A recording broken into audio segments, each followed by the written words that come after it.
Hey guys, it's Jenny and welcome back to Solid Gold. Last week I ordered a fish from Rain Garden Goldfish and Flower Farm in Hawaii. It's only the second goldfish I've ever gotten from Rain Garden. Not because I don't like them, I actually think that Rain Garden does a really good job at breeding a whole bunch of different varieties of goldfish. It's just that they don't usually have the kind of goldfish that I'm interested in. But I decided that in addition to the butterfly telescopes that I keep, I also want to try my hand at breeding a couple of other types of goldfish. So I got a Watonai from him just to kind of get my feet wet with the variety. It's right there in that box.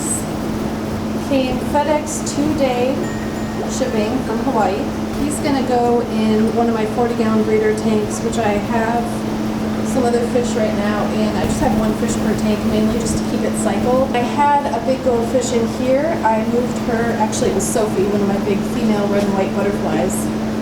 I moved her into here with the other guys, so it should be all perfectly cycled and everything. I'm just going to add the new fish. Opening the box, it looks like I have a little informational sheet and the invoice with the fish picture on it. Once the rubber bands are removed, gases are released from the bag and the shipping water can become toxic.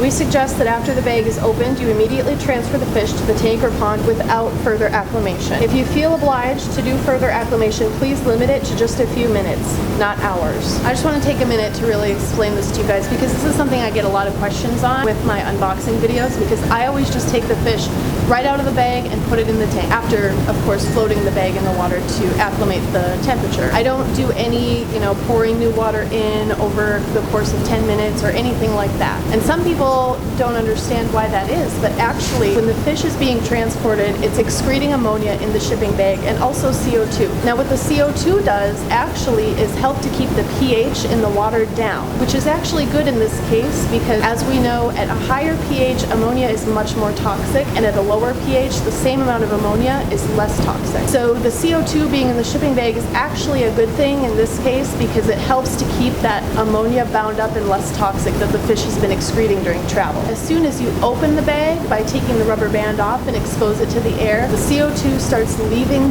the water and going into the atmosphere, which of course is going to make the pH go up, in turn making the ammonia become increasingly toxic by quite a bit, by a surprising amount. So actually the best thing to do is to float the bag in the water for about 15 minutes, just enough to make sure the temperature matches, and then open the bag, quickly take out the fish with your hands preferably, and put it right in the tank. It may seem counterintuitive because you're not acclimating the fish, so to speak, to the pH and all the other different things that could be different from the bag water to the tank water, but it's actually the best way to do it. Look at that. That is some thick styrofoam, man.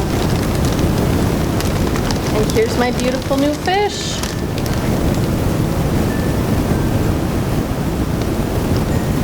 Now I'm just going to float this in the aquarium for about 15 minutes to make sure that the temperature can equalize. And then, like I said, I'm just going to open the bag and put the fish in with my hands.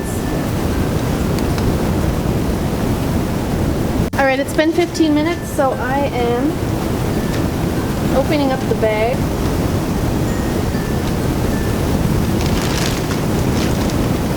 You want to be firm but also gentle when you're holding a fish in your hand.